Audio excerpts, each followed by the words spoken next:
कि सनम जवेद साहिबा हैं, जो एक ऐसी मज़बूत ख़ातून साबित हुई हैं जिनकी हौसले और अज़मत को सलाम पेश किया जाना चाहिए। उनके तमाम अहले ख़ाना को, उनकी वालदा को, उनके वालिद को और ख़ास तौर पे उनके शोहर को जिस किस्म की बहादुरी का और दिलेरी का वो मुज़ाहिरा कर रही हैं वो काबिल तहसीन है। बार बार गिरफ़्तारियाँ होने के बावजूद उनका ज़रा सा भी हौसला नहीं टूटता, और जब एक केस से उनकी ज़मानत होती है, अदालत फ़ैसला करती है कि इनको घर जाने दिया जाए, और बाहर से किसी भी दूसरे थाने की, किसी भी दूसरे शहर की पुलिस आकर उनकी दोबारा गिरफ़्तारी डाल देती है। कल भी हमने यही मंज़र देखा कि उनको अदालत की जानिब से बाइज़्ज़त बरी किया गया, और उसके बाद जब वो बाहर आईं तो कुछ देर बाद इस्लामाबाद की पुलिस ने उनको दोबारा हिरासत में ले लिया। अब आज उनको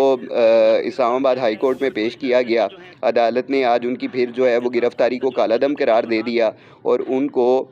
जुमेरात तक जो है इस्लामाबाद हाई कोर्ट में रहने के लिए जो है वो कह दिया गया कि ये जो बार बार की गिरफ़्तारी है इससे बचा जा सके। बहरहाल ये जो हुकूमत है इस वक्त जिस तरह के ये होछे हथकंडे अपना रही है, एक सबसे बड़ी अक्सरियत जो जमात है पाकिस्तान तहरीक-ए-इंसाफ, जिसने सबसे ज़्यादा वोट लिए, जिसके साथ जुल्म व सितम की दास्तानें रकम की गई,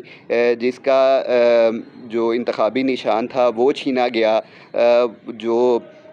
इलेक्शन के दौरान जो कागज़ात नामज़दगी थे वो जमा करवाते वक्त जो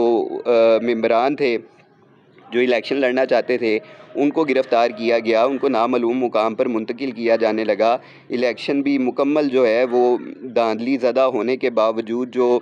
अक्सरियत थी उसने पाकिस्तान तहरीक-ए-इंसाफ को वोट दिया, उसने इमरान ख़ान साहब को वोट दिया, और उसके बावजूद इस जमहूरी जमात को अगर आप कह रहे हैं कि इसको पाबंदी लगा दी जाए इस पे, तो ये इंतहाई नामुनासिब फ़ैसला है, और ये फ़ैसला करने वालों को होश के नाखून लेने चाहिए और उनको अपनी हार तस्लीम करके तो दोबारा इलेक्शन में आ जाएं। आपको दोबारा पता चल जाएगा कि अवाम इस वक्त क्या चाह रही है और वो किसकी जो है वो चाह रही है कि हुकूमत इस मुल्क में आए। बहरहाल ये हमारे मुल्क का अलमिया है, ये कौम है,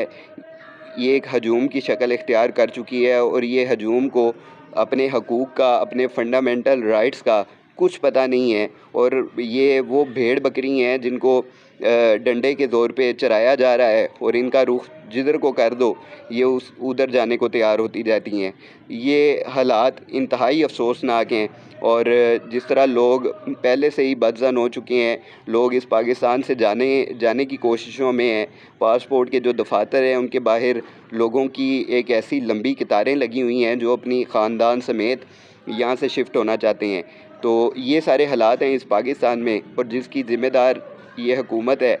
जिससे छुटकारा हासिल करना इस वक्त की सबसे अहम ज़रूरत है।